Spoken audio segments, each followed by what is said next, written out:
અમદાવાદમાં પણ સવારથી વરસાદી માહોલ છવાયો છે। વરસાદને કારણે ગોતા વિસ્તારમાં અનેક ઠેકાણે પાણી ભરાયા। સ્મશાન ગૃહ પાસેનો રસ્તો પાણી થઈ ચૂક્યો છે।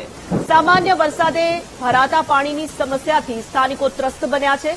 વરસાદે પ્રી મોન્સૂન કામગીરીની પોલ ખોલી છે। પાણી ભરાતા આડેધડ ડ્રેનેજના ઢાંકણા ખોલી નાખવામાં આવે છે। વરસાદી પાણી ભરાતા વાહન ચાલકોને અકસ્માતની ભીતિ પણ વ્યક્ત કરાઈ રહી છે। છે એ કાયમી ધોરણે હજી સુધી ગોતામાં આનું નિરાકરણ આવ્યું નથી અને આ કાયમી ધોરણે દર વખતે અહીંયા પાણી ભરાય જ છે અને આ લોકલ માણસની સૌથી મોટી ફરિયાદ છે। અમે અહીંયાના જ રહેવાસી છીએ અને આ વર્ષોથી આનો નિકાલ આવ્યો નથી।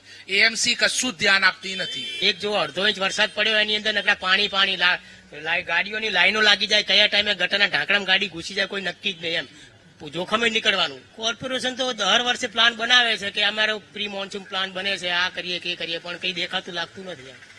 અમદાવાદમાં વહેલી સવારથી જ વરસાદની શરૂઆત થઈ હતી ત્યારે અમદાવાદના અનેક વિસ્તારોમાં પાણીમાં ગરકાવ થઈ ગયા હતા। મહત્વની વાત કરવામાં આવે તો આ અમદાવાદના ગોતા વિસ્તાર છે કે ગોતા વિસ્તારમાં સામાન્ય વરસાદમાં પણ પાણી ભરાઈ જાય છે અને પાણી ભરાવાના કારણે લોકોની સમસ્યાઓમાં અને હાડમારીમાં વધારો થાય છે।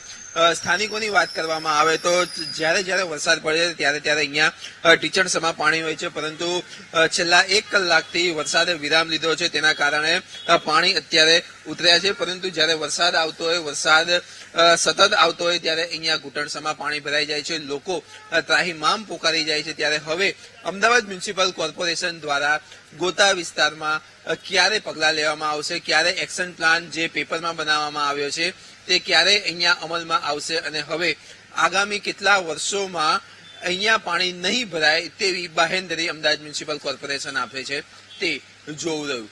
કેમેરામેન પ્રવીણ વાઘેલા સાથે પાર્થ જાની, વીટીવી ન્યૂઝ, અમદાવાદ।